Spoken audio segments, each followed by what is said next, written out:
A man in scrubs hurried in, apparently alerted by Langdon's racing heart monitor. He had a shaggy beard, bushy mustache, and gentle eyes that radiated a thoughtful calm beneath his overgrown eyebrows. "What happened?" Langdon managed. "Did I have an accident?" The bearded man put a finger to his lips and then rushed out, calling for someone down the hall. Langdon turned his head, but the movement sent a spike of pain radiating through his skull. He took deep breaths and let the pain pass. Then, very gently and methodically, he surveyed his sterile surroundings. The hospital room had a single bed, no flowers, no cards.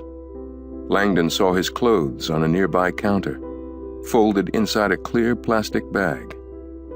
They were covered with blood. My God, it must have been bad. Now Langdon rotated his head very slowly toward the window beside his bed. It was dark outside. Night. All Langdon could see in the glass was his own reflection. An ashen stranger, pale and weary, attached to tubes and wires, surrounded by medical equipment. Voices approached in the hall, and Langdon turned his gaze back toward the room. The doctor returned, now accompanied by a woman. She appeared to be in her early 30s. She wore blue scrubs and had tied her blonde hair back in a thick ponytail that swung behind her as she walked. "I'm Dr. Sienna Brooks," she said, giving Langdon a smile as she entered. "I'll be working with Dr. Marconi tonight." Langdon nodded weakly. Tall and lissom, Dr. Brooks moved with the assertive gait of an athlete. Even in shapeless scrubs, she had a willowy elegance about her. Despite the absence of any makeup that Langdon could see, her complexion appeared unusually smooth. The only blemish, a tiny beauty mark just above her lips.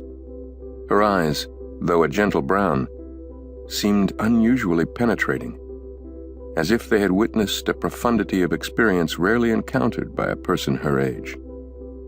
"Dr. Marconi doesn't speak much English," she said, sitting down beside him, "and he asked me to fill out your admittance form." She gave him another smile.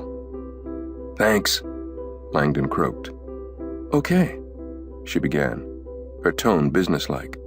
"What is your name?" It took him a moment. "Robert Langdon." She shone a penlight in Langdon's eyes. "Occupation?" This information surfaced even more slowly. "Professor. Art history and symbology. Harvard University." Dr. Brooks lowered the light, looking startled. The doctor with the bushy eyebrows looked equally surprised.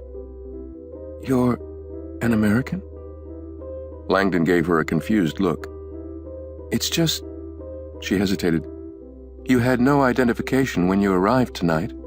You were wearing Harris tweed and Somerset loafers, so we guessed British." "I'm American," Langdon assured her, too exhausted to explain his preference for well-tailored clothing. "Any pain?" "My head," Langdon replied, his throbbing skull only made worse by the bright penlight. Thankfully, she now pocketed it, taking Langdon's wrist and checking his pulse. "You woke up shouting," the woman said. "Do you remember why?" Langdon flashed again on the strange vision of the veiled woman surrounded by writhing bodies. "Seek and ye shall find." "I was having a nightmare." "About?" Langdon told her. Dr. Brooks' expression remained neutral as she made notes on a clipboard. "Any idea what might have sparked such a frightening vision?"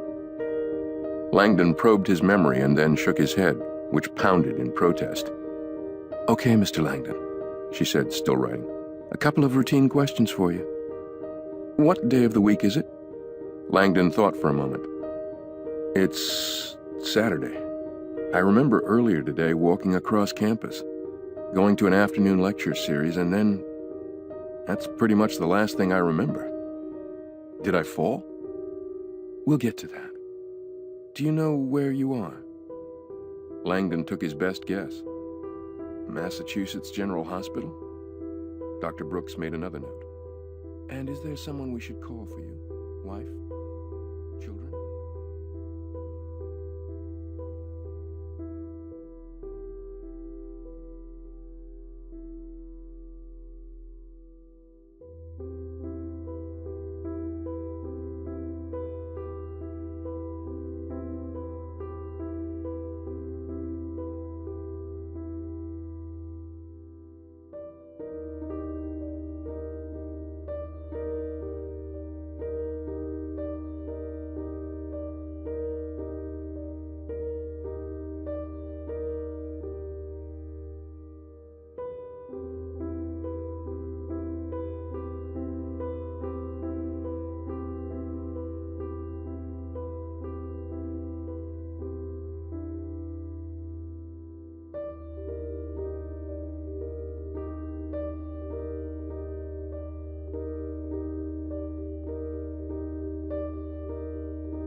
To keep listening to this audiobook, I've left you a link in the description so you can do it at no cost thanks to Audible's 30-day free trial.